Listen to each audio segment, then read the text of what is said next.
Hey friends, if you wish to adjust power settings on your Windows computer, then please watch this video. I will guide you through the process. Right click on the start button and select settings from the menu. Now go to the system tab on the list on the left hand side. In the right pane select power and battery.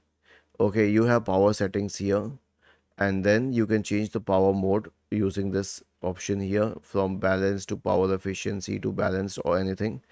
And then you can change the screen and sleep timeouts, like when do you choose for your system to turn off the screen, or when do you choose your system to sleep.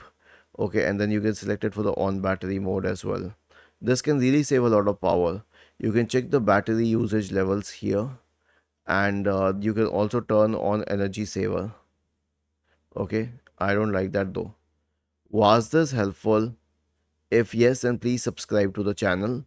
If not, then let us know in the comment section of the video on how we could help you further. Thank you for watching this video and have a nice day.